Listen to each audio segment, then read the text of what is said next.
All right, 1730 Spruce.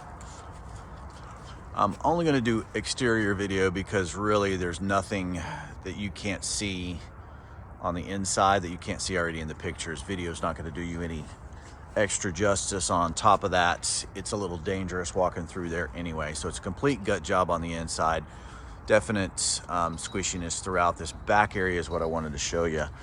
I'm going to have to redo certainly portions of the foundations off this back porch. This is an addition at some point, and you can even tell from the roof line here.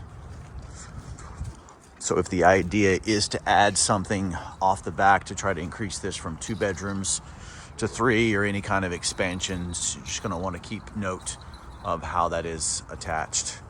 It's going to be a definite challenge to do that. The back, you can see it right here, maybe a little bit closer up. I mean, they did a good job on sealing it in to the porch, but it's definitely sloped. So it's something you definitely want to consider if you're thinking about doing that. If you're going to get the max value on this, what we're looking at for ARVs, you're going to want to redo this entire area, either making it a back porch or an extension on the rest of the house. We do have a functional alleyway in the back. The lot's really narrow. It's not very deep, but it is a functional alley here, so you could have some rear parking, which would probably be a good idea considering where this house sits. It's not too bad though. The exterior siding is actually in pretty decent condition. The roof doesn't look too bad either. So it wouldn't be too much probably extra work on that. It's definitely a crawl space. If I look at the foundation from the outside, it all looks good here. And when I was walking through, I didn't see any huge issues with it, although this penetration of vegetation around here, those things always concern me a tad bit.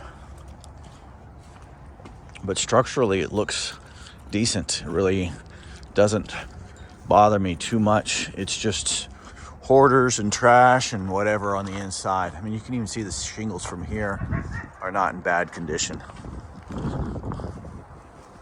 But your cleanup on this one's going to be significant for sure.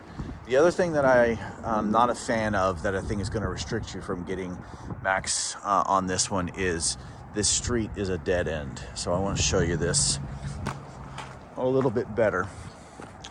So it dead ends to other houses in an alleyway down there. It opens up onto Minnesota here, which is a pretty busy through street. But man, we're really close. We're on the side of Fountain Square. That's a lot cheaper. We're not in Fountain Square because we're on the other side of the creek or river.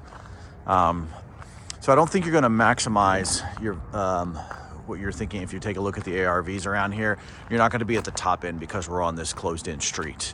But I still think there's probably some room in here. And structurally, the house isn't in bad shape, man. I mean, it really, really isn't. It's going to need new AC for sure. Probably going to need new heating. There's even a tall enough roof line here where possibly putting a dormer up there, you could do something. So I just don't know that the ROI is there because of the location being on this closed off street. All right, let us know what you think. Thanks.